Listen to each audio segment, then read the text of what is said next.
네, 반갑습니다. 이제 2교시 들어가도록 하겠습니다. 사복음서 8강 2교시는 요한복음 6장부터 10장까지의 내용입니다. 6장부터 10장까지의 내용이면은 나는 무엇이다 라는 내용이 하나, 둘, 셋, 네 가지 내용이 나온다라는 거. 어떤 내용이 나오는지 조금 중점적으로 같이 보도록 할게요.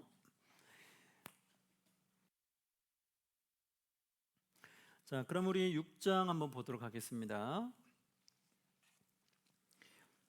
6장에 오병이어 사건이 나오는데 이것은 다른 복음서에도 나오니까 한번 보시면 되겠고요.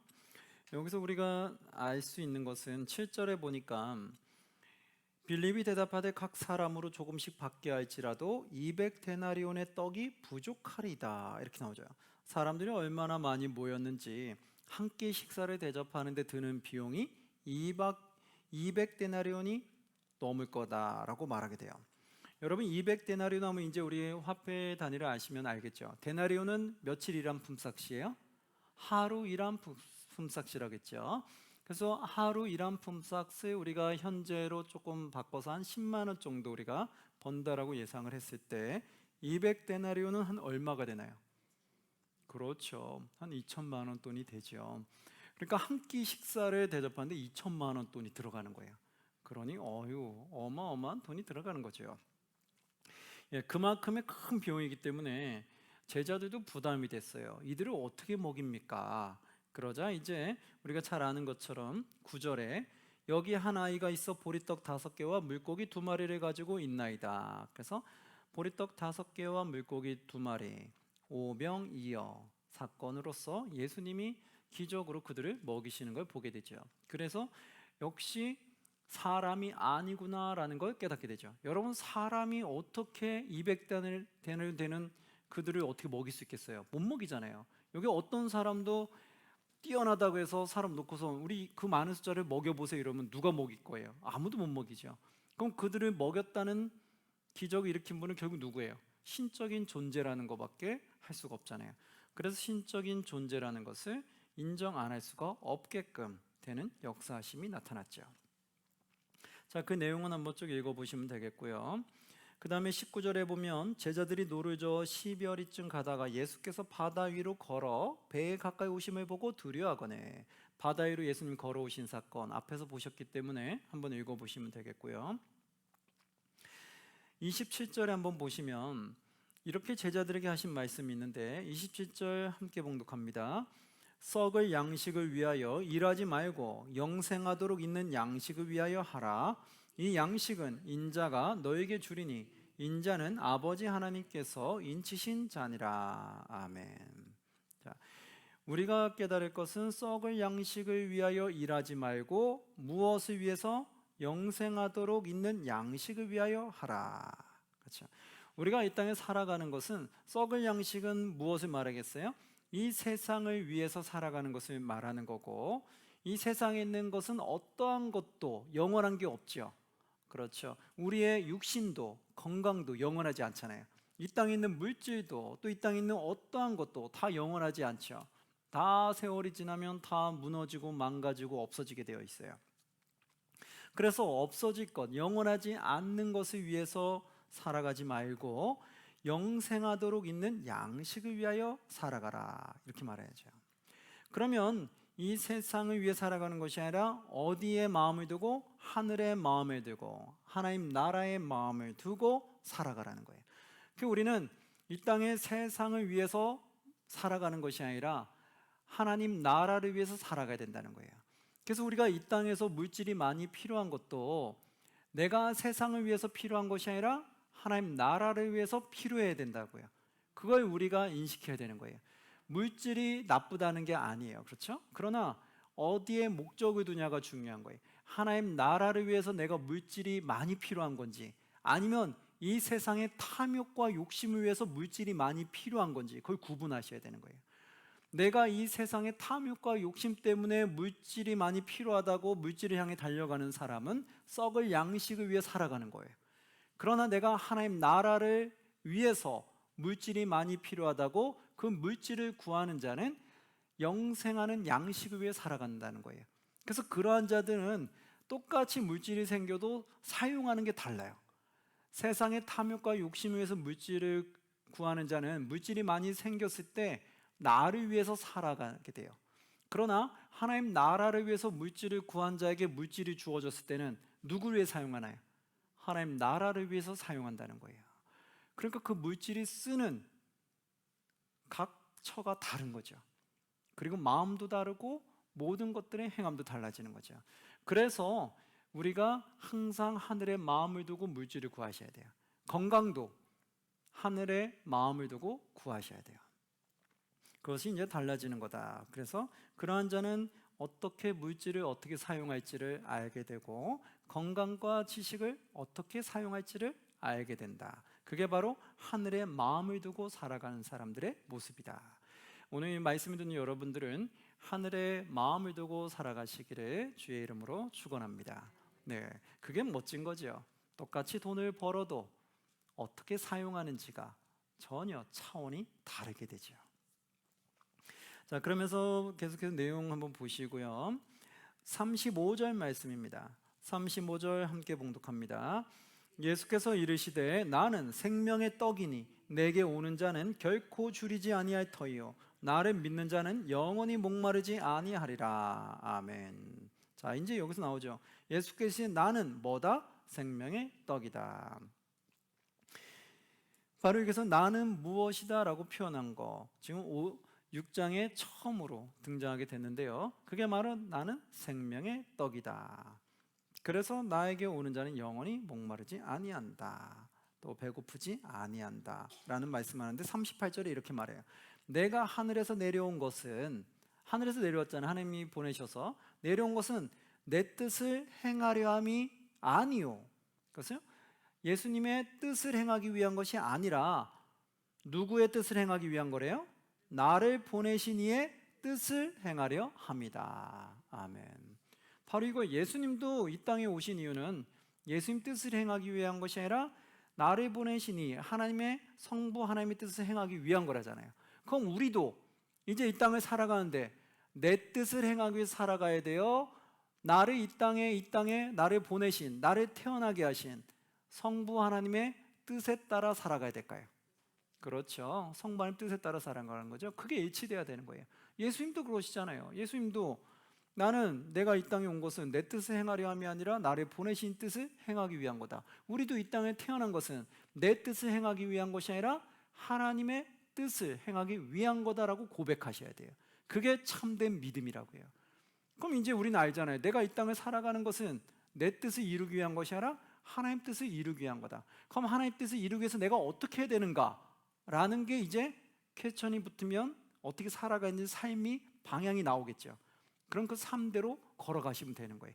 그게 제대로 걸어가는 거예요. 자, 그 다음에 또 보시면 53절, 54절에 그래서 이렇게 나와요. 예수께서 이르시되 내가 진실로 진실로 너에게 이르노니 인자의 살을 먹지 아니하고 인자의 피를 마시지 아니하면 너희 속에 생명이 없느니라. 이렇게 나오죠. 이것은 육신을 말한 것이 아니라 영적인 말씀을 하신 거죠.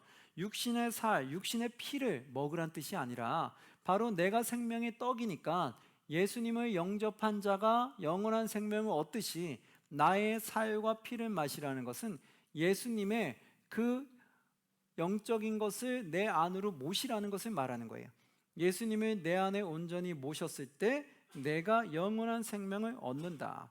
그래서 예수님의 살과 피는 뭐냐면 우리를 구원하기 위해서 십자가에 달려 돌아가신 그것을 말씀해 주시는 거예요. 우리 살리기 위해서 피를 흘리시고 죽임을 당하신 그것을 우리가 생각해서 그것을 내 마음에 품고 살아야 된다는 거예요. 그리고 그것을 우리 기념하기 위해서 눈에 보이지 않기 때문에 눈에 보이도록 기념하기 위해서 했던 것이 우리의 바로 성찬식인 거죠. 그래서 우리가 이때 당시 포도주를 마셨던 것, 지금 우리는 이제 포도즙을 이렇게 하게 되는데 그런 성찬식을 하는 행위가 바로 그런 나를 위해 생명을 바치신 그 예수님을 내 안에 모신다라는 것을 행위를 상징적으로 드러냈던 거죠. 그래서 성찬식은 누구 이상으로 하냐면 세례받은 사람 이상으로 성찬식에 참여하게 돼요. 그 이유는 뭘까요? 세례란 뜻은 뭐예요? 하나님이 나의 구주라는 걸 인정하는 자만이 세례를 받을 수 있거든요. 세례를 받았다는 뜻은 하나님이 나의 주님으로 인정한다는 뜻이에요. 그리고 예수 그리스도를 나의 메시아로 인정한다는 뜻이 바로 세례식이기 때문에, 그래서 세례를 받은 사람 이상만 이제 성찬식에 참여할 수가 있게 됐던 거죠. 자, 여기서도 내용 계속 한번 쭉 읽어보시면 되겠고요. 그 다음에 이제 7장으로 넘어갈게요. 자, 7장으로 넘어가면 초막절 내용의 사건이 나오는데요. 1, 2절에 보시면 그 후에 예수께서 갈릴리에서 다니시고 유대에서 다니려 아니하심은, 갈릴리에서 다니시고 유대에서 활동을 안 하셨다는 것. 그 이유는 유대인들이 죽이려 함이더라. 예수님 죽이려 했기 때문에 예수님께서 갈릴리에 좀 거하셨어요. 그랬다가 2절, 유대인의 명절인 초막절이 가까운지라. 초막절이 가까웠는데 3절에 보니까 그 형제들이 예수께 이르되 당신이 행하는 일을 제자들도 보게 여기를 떠나 유대로 가소서라고 예수님의 형제들이 얘기했어요. 그 이유는 뭐냐? 5절, 이는 그 형제들까지도 예수를 뭐하기 때문이다? 믿지 아니함이러라. 믿지 아니했기 때문에 그렇던 거예요. 여기서 형제는 뭐냐면 육체적인 형제를 말하는 거예요. 한 부모 밑에서 태어난 육적인 형제들, 그 형제들마저도 예수님을 믿지 아니했기 때문에 바로 이런 표현을 했다는 거예요. 근데 나중에 예수님의 부활 사건을 통해서 이 형제들도 결국 예수님이 자신의 육신의 형이 아니라 하나님의 아들이었구나라는 걸 부활 사건 이후에 인정하게 돼요. 그리고 부활 사건 이후에 그 형제들도 이제 하나님의 제자로서 그들이 여러 가지 활동과 또 영향력을 나타나게 됐죠. 여러분이 아마 신약 성경에 보면 야고보서 보셨을 거예요. 그렇죠? 그럼 이 야고보가 누구였을까요? 이 야고보가 예수님의 형제의 야고보인 거예요. 예수님의 제자가 아니라 예수님의 형제이자 부활 사건 이후에 예수님의 제자가 된 거예요. 그래서 이제 야고보서를 기록하게 됐던 건데요. 그걸 보면 알 수 있는 것이, 이때 당시만 해도 이 형제들이 부활 사건 전만 해도 예수님 믿지 않았는데 부활 사건 이후에 이 예수는 육체의 나의 형이 아니라 영적으로 하나님께서 육신으로 성육신에서 보내주신 하나님의 아들이구나라는 걸 깨닫게 되면서 이제는 그 예수님을 하나님의 아들로 고백하고 본인들이 예수님의 제자가 되어서 이제 선한 영향력을 드러내게 됐던 거죠. 자, 계속해서 내용 보시면 그때 믿지 않았던 사건들이 있고 14절 15절에 이미 명절의 중간이 되어서 예수께서 성전에 올라가서 가르치시니, 명절의 중간이 돼서 결국 예수께서는 성전에 가서 가르치게 되셨어요. 그때 유대인들이 놀랍게 여겨 이르되 이 사람은 배우지 아니하였거늘, 배우지 않고 자랐다는 거죠. 배우지 아니하였거늘 어떻게 그를 아느냐 하니, 예수님의 그런 놀라운 것을 그들이 신기하게 여겼던 거예요. 그래서 16절, 예수께서 대답하여 이르시되 내 교훈은 내 것이 아니요 누구의 것이다? 나를 보내신 이의 것이니라. 아멘. 그러니까 예수님이 나온 이것은 누구에게 인간적으로 무언가 학문을 배워서 하는 말이 아니라 하나님께서 나에게 주신 그 말씀을 전했던 거예요. 근데 그 말씀이 너무나 심도 있고 깊었기 때문에 배우지 못한 사람은 할 수 없는 신앙의 깊이 있는 말이었던 거예요. 그러니까 이 배운 자들이 놀란 거예요. 아니, 이자는 배우지도 않은 사람이 어떻게 심도 있고 깊은 그런 말들을 할 수가 있을까? 그게 놀랬던 건데, 그것이 바로 하나님께서 주신 말씀이기 때문에 그렇다라고 말하게 되는 거예요. 그러면서 그들과 이제 이야기받는, 유대인들과 주고받는 이야기들이 쭉 나오는데 한번 읽어보시면 되겠고요. 37절에 보면 이제 명절 끝날 날이 다 됐어요. 명절 끝날 곧 큰 날에 예수께서 서서 외쳐 이르시되 누구든지 목마르거든 내게로 와서 마시라. 38절, 나를 믿는 자는 성경의 이름과 같이 그 배에서 생수의 강이 흘러나오리라 하시니. 39절, 이는 그를 믿는 자들이 받을 무엇을 가리킨 거다? 성령을 가리켜 말씀하신 것이다. 아멘. 자, 그렇죠? 이 말씀에 표현했던 거 여러분 잘 기억하시면 되겠고요. 나머지는 쭉 읽어보시고요. 8장으로 넘어갈게요. 8장에서 중요했던 사건은 뭐냐? 가늠한 여인을 만나는 사건. 우리 많이 아실 수도 있는데요.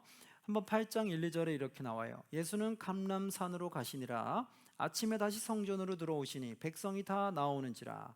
앉으사 그들을 가르치던데 3절에 서기관들과 바리새인들이 음행 중에 잡힌 여자를 끌고 와서 뭐 하는 중에?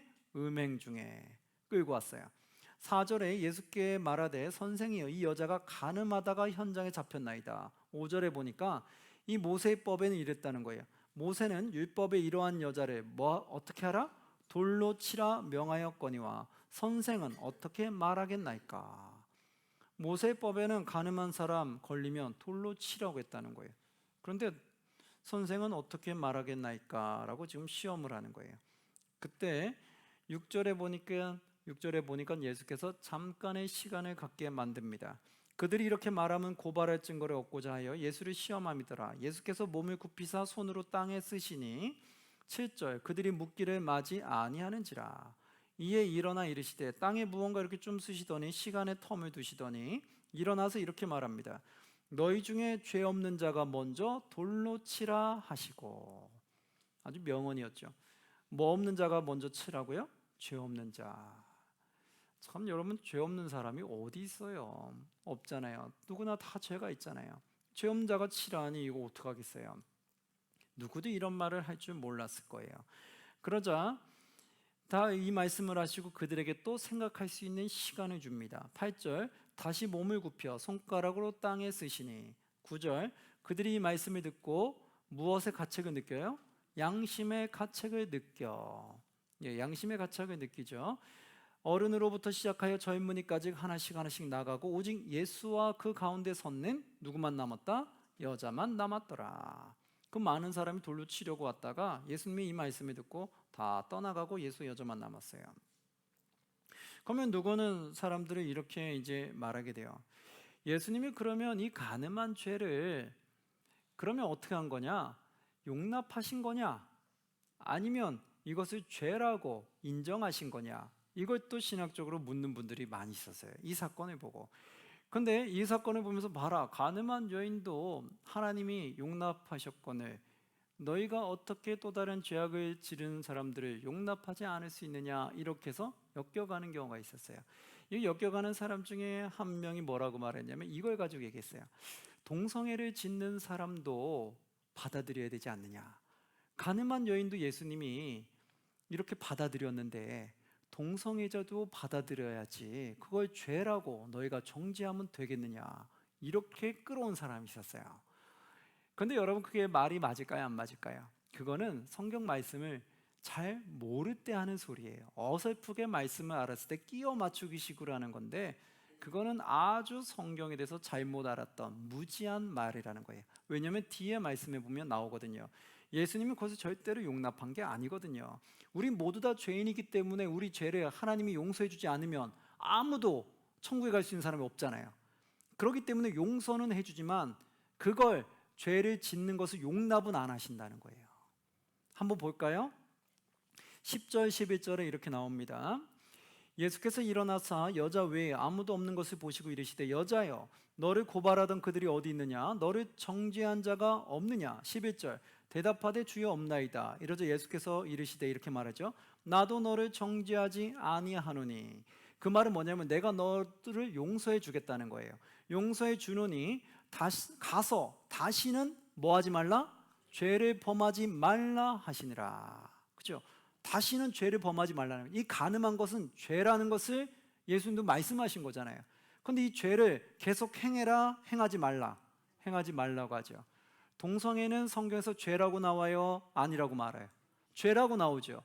그러면 그것을 죄를 지은 자도 용서할 수는 있지만 그 죄를 지으면 돼요, 안 돼요? 안 되는 거죠. 그럼 우리가 동성애자를 용납할 수는 있지만 그 동성애 죄를 짓지 말라고 해야 돼요? 계속 지어도 괜찮다고 말해야 돼요? 짓지 말라고 말해야 되는 거죠. 그게 맞는 거잖아요. 근데 이거를 사람들이 말하지 않는다는 거예요. 동성애 왜 그거를 죄 짓지 말라고 너희가 정죄하느냐? 그것도 다 용납해야 되지 않느냐?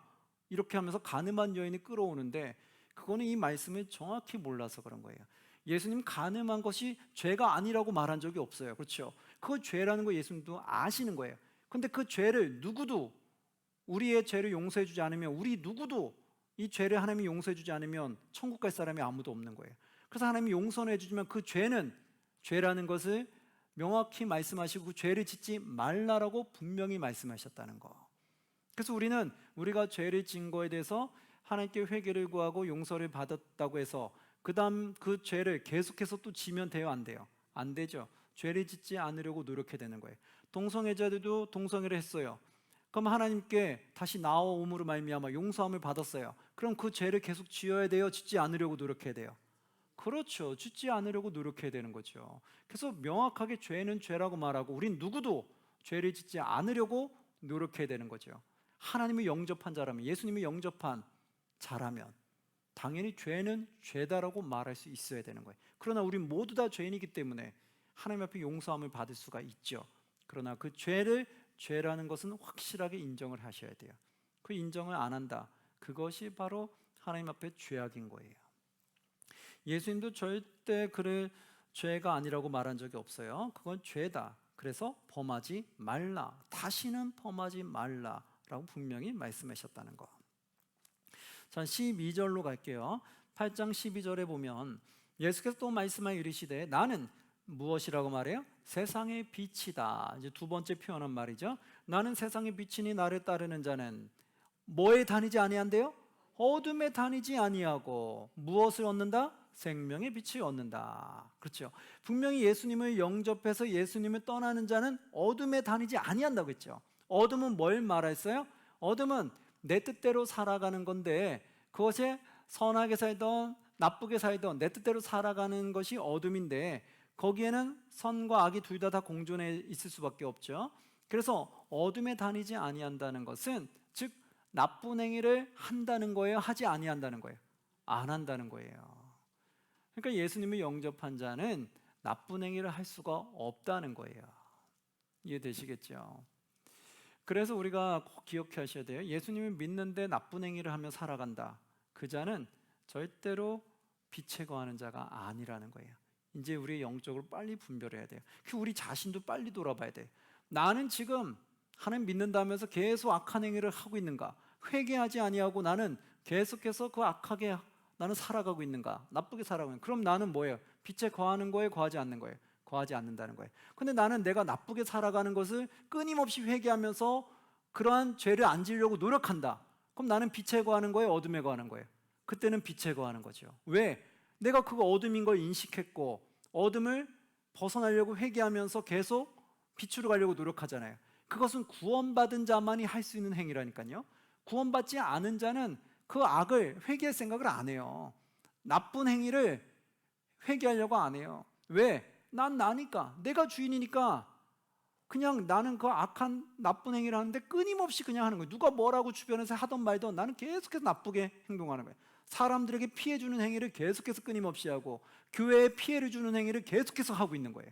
내 행위와 내 말과 행동이 교회에 피해를 주면 그건 회개하고 그렇게 안 하려고 노력해야 되잖아요. 교회에 선을 주려고 노력해야지 교회에 피해를 주면 안 되잖아요. 근데 나는 내 행동과 말이 교회를 피해를 주고 있는데도 전혀 회개할 생각도 안 하고 깨달을 생각도 안 해야 한다. 그럼 그게 뭐예요? 그게 바로 어둠에 거하는 자라는 거예요. 우리가 빨리 그걸 인식해야 돼요. 인식하면 내 행동이 다른 누군가에게 또 교회 공동체에 피해를 주고 있다면 빨리 회개하고 돌이키시기를 주의 이름으로 축원합니다. 그렇게 하지 않으면 내가 어둠에 있다가 하나님의 부름을 받게 되면 그땐 영원히 돌이킬 기회가 없어지는 거예요. 그래서 이 땅에 있을 때 빨리 말씀 듣고 깨달아서 빛으로 여러분이 이동하시기를 바랍니다. 자, 바로 그래서 예수님 세상의 빛이다. 그래서 예수님을 영접하고 예수님 말씀에 따라 살아가면 우리는 어둠으로 갈 수가 없다라는 걸 말씀해 주게 되는 거예요. 그러면서 우리가 많이 아는 구절 32절, 우리 32절 함께 봉독합니다. 진리를 알지니 진리가 너희를 자유롭게 하리라. 아멘. 진리를 알지니 진리가 너희를 자유롭게 한다는 거예요. 진리는 뭐예요? 영원히 변치 않는 하나님의 말씀. 근데 이 말씀이 우리를 자유롭게 한다는 거예요. 진리를 제대로 하면 진리 안에서 우리는 자유를 누려요. 근데 진리를 제대로 알지 못하면 이 진리가 나를 속박한다 생각해요. 구속한다 생각해요. 한번 잘 생각해 볼까요?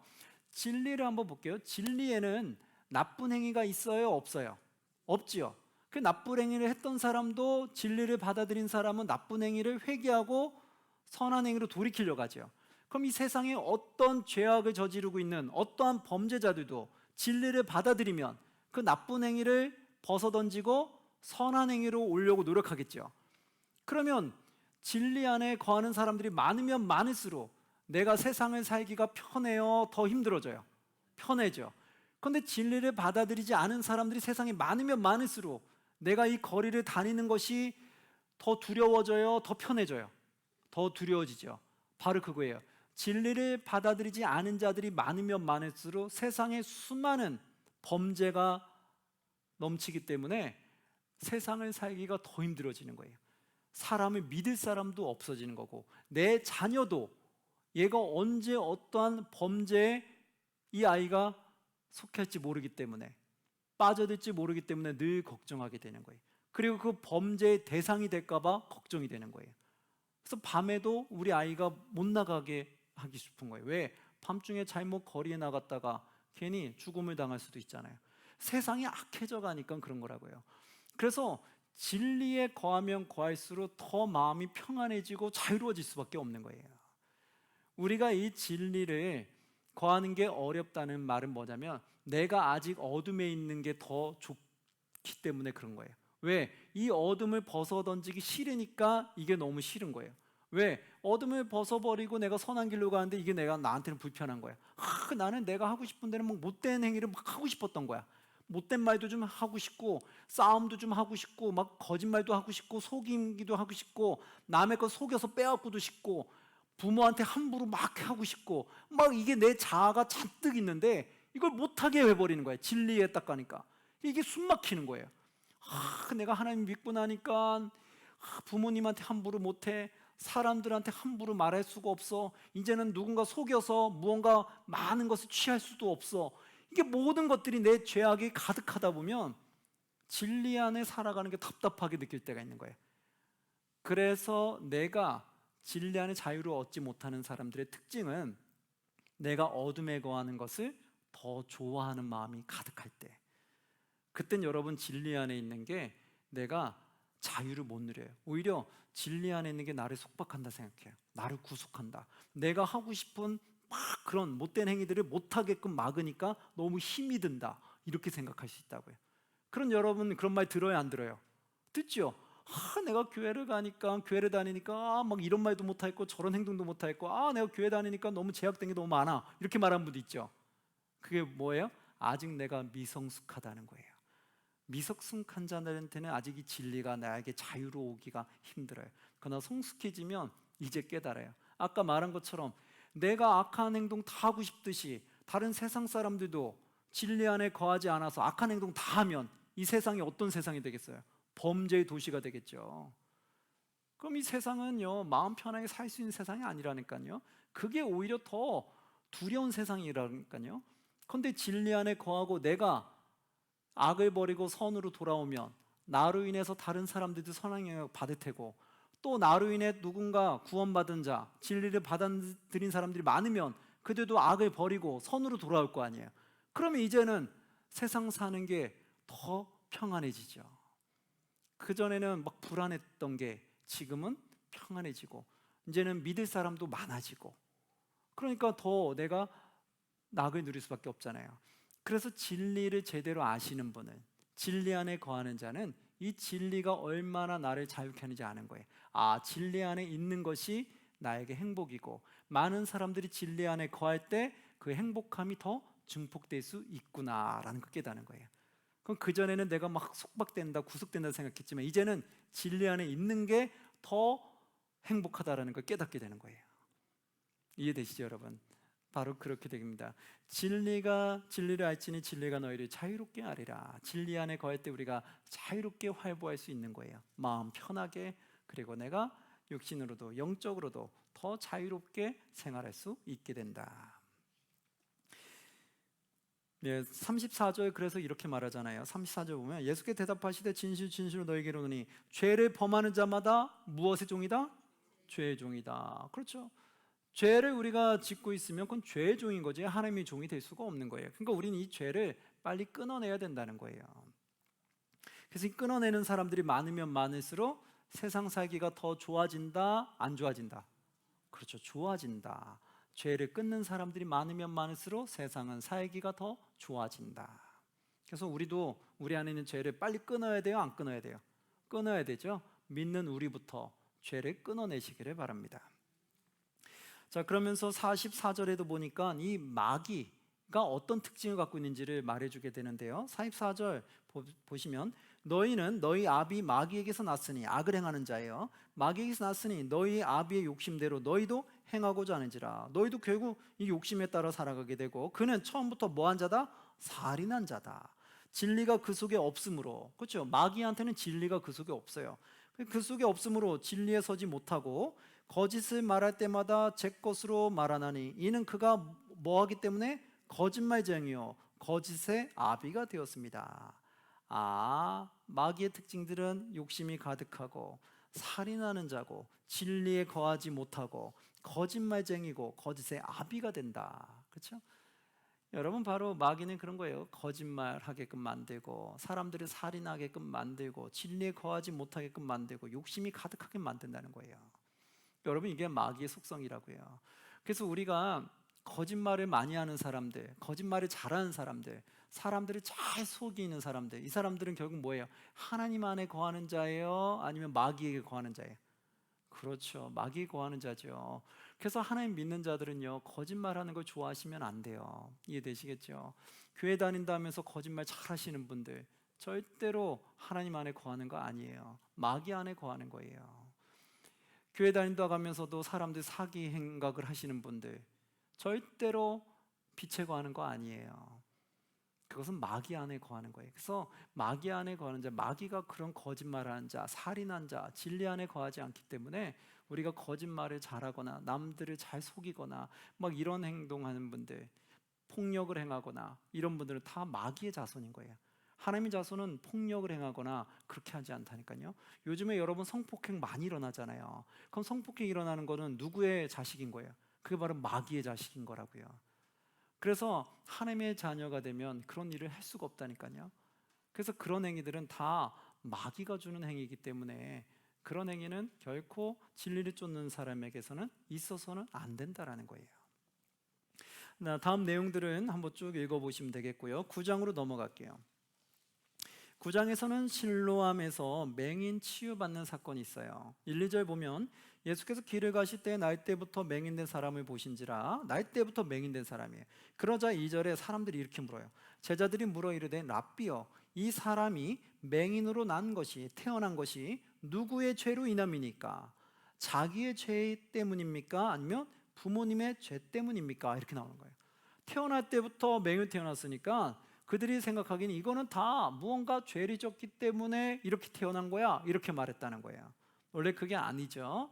그러자 예수님이 이제 그 기쁜 뜻을 말씀해줘요. 3, 4절에 보면 이렇게 나와요. 예수께 대답하여 이르시되 이 사람이나 그 부모의 죄로 인한 것이 아니다.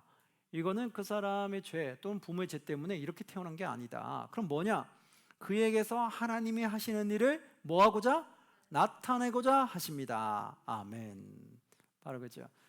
그러한 자를 통해서도 하나님의 일을 나타내고자 하시기 때문이다. 4절, 때가 아직 낮음에 나를 보내신 이의 일을 우리가 하여야 하리라. 밤이 오리니 그때는 아무도 일할 수 없느니라. 그렇죠? 바로 하나님의 일을 그에게도 하기 위한 거예요. 우린 태어나면 각자마다 다 다양하게 태어나잖아요. 누군 것은 조금 이쪽에서 장점이 있으면 또 다른 쪽에 단점이 있고, 누군 다른 쪽에서 장점이 있으면 다른 단점이 있고, 누구도 완벽한 사람은 없잖아요. 신이 아니잖아요. 그러니까 누구든지 다 자기만의 부족한 일들이 있어요. 그러면 그것이 대체 누구의 죄 때문에 나는 이 부족한 게 있습니까? 라고 말할 수 있잖아요. 근데 그거는 뭐예요? 결국 누구의 죄가 아니라는 거예요. 그래서 누구를 탓하지 마세요. 이건 부모의 탓이다, 이건 내 탓이다, 그렇게 탓하지 마시고 이 안에서도 하나님의 일을 나타내기 위함이라는 거예요. 나의 무언가 부족함을 통해서 그 안에서 하나님의 역사함을 드러내기 위한 거라는 거예요. 그럼 여기서는 어떤 역사함을 드러냈을까요? 6절에 이렇게 나옵니다. 이 말씀을 하시고 땅에 침을 뱉어 진흙을 이겨 그의 눈에 바르시고 7절 이르시되 실로암 못에 가서 씻으라 하시니, 실로암 번역하면 보냄을 받았다는 뜻이니라. 이에 가서 씻고 밝은 눈으로 왔더라. 아멘. 자, 그가 왜 맹인으로 태어나게 했는지는 하나님이 일을 해야 되는데 여기서는 무슨 이었냐면 처음부터 태어날 때는 맹인이었기 때문에 이는 누구도 이것을 치유할 사람은 없다라고 그렇게 인정했다는 거예요. 아무도 치유할 수 없다, 인간은. 그런데 이것이 예수님 와서 치유했죠. 그건 뭐냐면 바로 이 사람을 통해서 예수 그리스도가 하나님의 아들임을 증거하게끔 만들기 위해서 사용하기 위했던 거예요. 만약에 이런 맹인이라든가 앞을 보지 못한 사람이 하나도 없다, 그러면 예수님이 치유할 만한 그런 사건들이 전혀 없잖아요. 그런데 그러한 부족한 게 있기 때문에 그 치유함을 통해 하나님의 역사심을 드러냈다라는 거예요. 우리 안에 각자의 부족함이 있어요. 근데 이 부족함을 통해서 하나님이 어떻게 사용할지 모르는 거예요. 이 부족함을 통해서 하나님의 역사, 하나님 살아계시다는 것을 증거하기 위해서 어떻게 사용할지 모르다는 거예요. 또는 이 부족해서 이런 일을 못할 거라 생각했는데 하나님이 그 부족한 사람을 들어서 놀라운 일을 행할 수 있잖아요. 그럼 그걸 통해서 하나님 살아계심을 증거할 수 있잖아요. 봐, 나는 세상에서 보면 너무나 미천한 자고 가진 게 없는 자야. 나를 통해서 할 수 있는 게 하나도 없다 생각했어. 그러나 하나님이 하시니까 이런 놀라운 일이 일어나잖아. 이것은 하나님이 하신 거야 라고 증거할 수밖에 없게끔 만드신 거라는 거예요. 믿으십니까? 여러분, 어떠한 나의 부족함이 있을 때 누구의 탓으로 이제 모이지 마시고요. 그건 세상 사람들은 그렇게 할 수 있잖아요. 그런데 우리는 그렇게 하지 마시고 나를 통해서도 하나님이 역사하실 일이 있으셔서 그렇겠구나라고 믿고 하나님이 믿고 한번 나아가시면 아마 나를 통한 놀라운 일을 하나님의 역사하심을 경험하게 될 줄 믿습니다. 자, 그 다음에서 이제 그 내용 보면은 9장에서는 그 내용이니까 한번 쭉 읽어보시면 되겠고요. 그걸 통해서 어떤 또 사건들이 일어났는지를 한번 보시면 돼요. 10장으로 넘어갈게요. 마지막 10장에 보시면 10장에는 1, 2절에 이렇게 나와요. 내가 진실로 진실로 너에게 이르노니 문을 통하여 양의 우리에 들어가지 아니하고 다른 데로 넘어가는 자는 절도며 강도다. 그렇죠, 당연히 문을 통해 들어가야 되는 거죠. 문으로 들어가는 이는 양의 목자라, 이렇게 나오죠. 그러면서 7절에 예수님이 이렇게 표현합니다. 7절 함께 봉독합니다. 그러므로 예수께서 다시 이르시되 내가 진실로 진실로 너에게 말하노니 나는 양의 문이라. 아멘. 자, 예수님이 양의 문이라고 표현했어요. 이 말은 뭐냐면 앞전에 뭐라고 말했냐면 양의 우리에 들어가려면 당연히 문을 통해 들어가야지 다른 데 통해서 넘어가는 자는 절도며 강도지 않느냐, 정당한 자는 당연히 문을 통해 들어가야 되지 않느냐. 그러면서 예수님이 양의 문이라고 말한 건 뭐예요? 누구든지 그 양의 울타리 안에 들어가려면, 양의 우리 안에 들어가면 결국 문을 통해서 들어가야 되죠. 양의 우리를 뭘로 보냐면 하나님 나라, 천국이라고 비유를 해요. 그럼 양의 우리 천국에 들어가려면 양의 문을 통과해서 들어가야 되죠. 결국은 우리가 천국 가려면 누구를 통과해야 된다고요? 예수님을 통과해야 된다라는 그 뜻이었어요. 천국은 예수님을 통하지 않고는 들어갈 수 없다라는 걸 양의 문으로 비유를 통해 말씀해 주신 거예요. 그래서 우리는 어떠한 종교에서도 예수님을 통하지 않고서는 구원받을 수 있는 영혼은 아무것도 없다.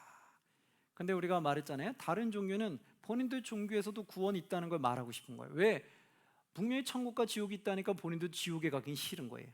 그런데 지옥엔 가긴 싫은데 그러면 다 종교를, 자신들의 종교를 버리고 다 예수님한테 와야 되잖아요. 그건 또 싫은 거야. 왜? 자신의 종교를 유지하고 싶은 거야. 그건 참된 종교가 아니겠죠. 근데 참된 종교가 아닌 자신들의 집단, 공동체를 유지하기 위해서 결국은 예수님 앞에 올 수는 없겠고 자신의 이런 공동체는 유지하고 싶고, 그래서 했던 게 뭐냐? 구원받는 길은 여러 가지가 있다, 이렇게 그들이 말하는 거예요. 그래서 한 표현을 두면 그들이 표현을 잘 말하는 게 그거예요. 산 정상에 올라가는 데 있어서 지름길도 있겠지만 지름길이 아닌 꼬불꼬불한 길들도 있지 않느냐. 산에 올라가는 길이 왜 딱 한 길만 가야 되냐. 다른 길도 옆길로도 갈 수 있고 뒷길로도 갈 수 있지 않냐. 그 길이 비록 험할지라도 꼭 길을 낸 길로만 가야 되냐. 길을 내지 않은 길도 우리는 갈 수 있다. 정상에만 오르면 되는 것이 아니냐, 이렇게 표현을 해요. 정상을 어디로 표현할까요? 구원이라는 거 뜻해요. 그럼 정상, 구원받는 길로 가는 곳은 꼭 한 방향으로만 가는 것이 아니라 여러 길이 있듯이 바로 구원으로 가는 길도 여러 방법들이 있다, 이런 거. 즉 뭐냐? 여러 종교에도 구원의 길이 있다라고 표현했다는 거예요. 즉 예수님을 통하지 않고서도 자신들의 종교를 통해서도 구원받을 수 있는 길이 있다, 이렇게 표현한 거예요. 이걸 뭐라고 표현하면 다원주의라고 표현을 해요. 근데 우리는 절대로 오늘 말씀 통해 보시겠지만 절대 그거 인정할 수 없죠. 그렇죠? 가는 길은 그건 산이랑 전혀 비교가 틀린 거예요. 산봉우리 오르는 건 진리가 아니라 그냥 하나의 봉이고, 거기 가기 위해서 내가 이길 가게 가도 뭐 아무 데든 가도 상관없죠. 꼭 한 길로만 가야지 뭐 그게 진리인가요? 진리는 아니잖아요. 그걸 진리라고 말하진 않죠. 그런 것처럼 산봉우리 비유한 그 자체가 무지한 거고요. 이건 영적인 문제이기 때문에 산봉우리 오르는 거는 육체적인 거고, 영적인 문제는 영을 구원할 수 있는 한 명의 신이 필요한 건데, 그게 누구냐? 예수 그리스도라는 거예요. 왜냐하면 이 창조주가 그렇게 계획하셨기 때문에, 창조주가 우리 구원하기 위해서 예수를, 독생자를 보냈고 독생을 통해서 구원하겠다고 하나님이 심판의 권한을 예수에게 주셨기 때문에 예수님을 통해서만이 들어갈 수 있고, 예수님을 통하지 않는 길은 다 심판의 대상이 되어버린 거예요.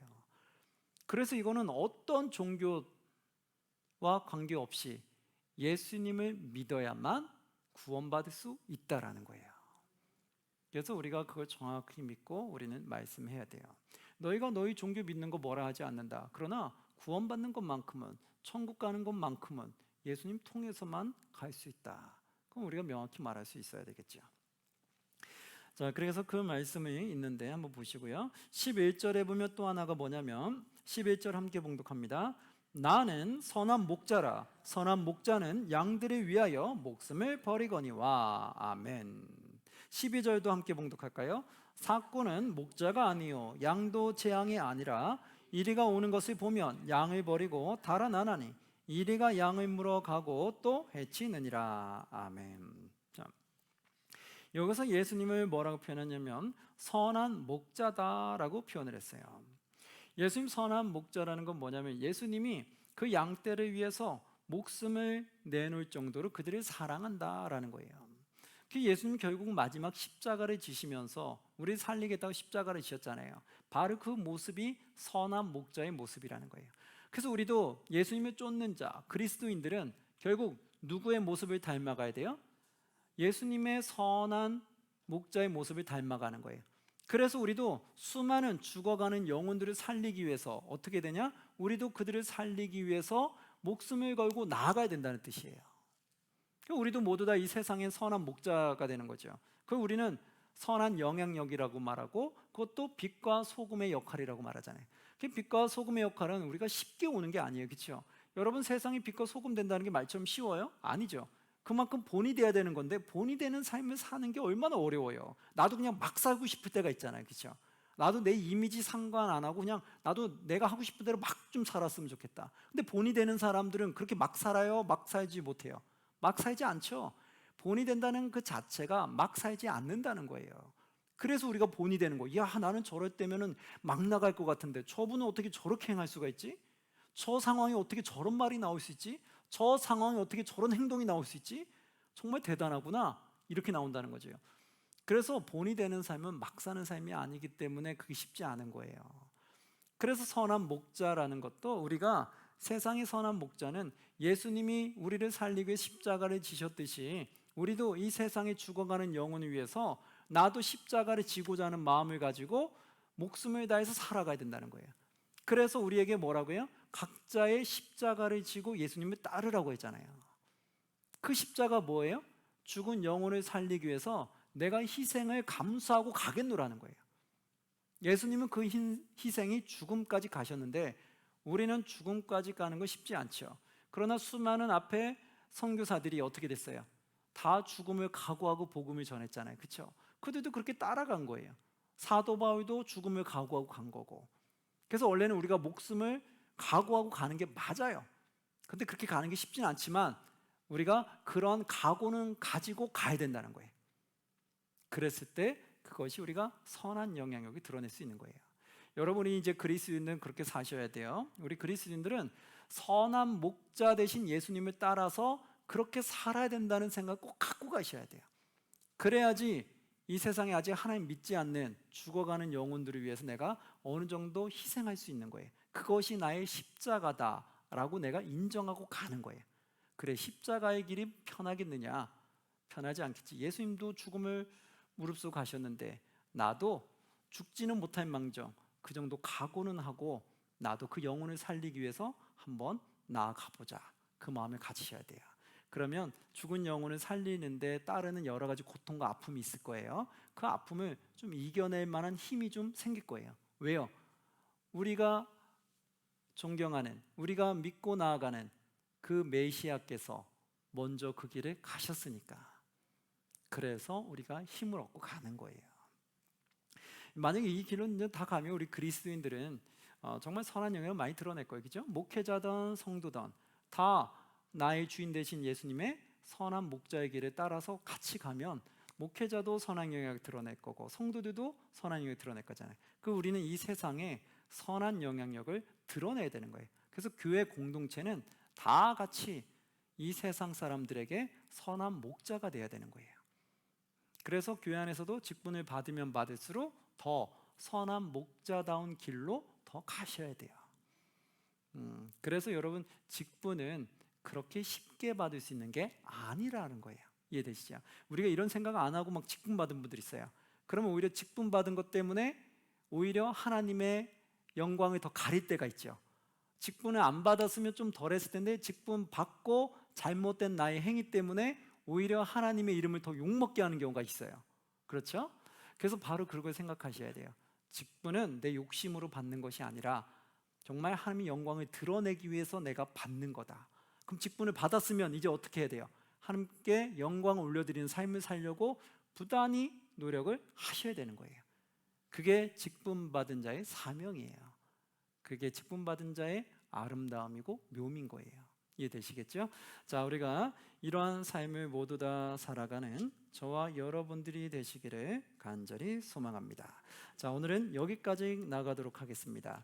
여기까지 십자가에 잘 나가셨는데요. 자, 여러분들 그동안 십자가에 나가느라 수고 많으셨습니다. 자, 우리 다 같이 인사하고 박수로 마치도록 하겠습니다. 네, 여러분 수고하셨습니다.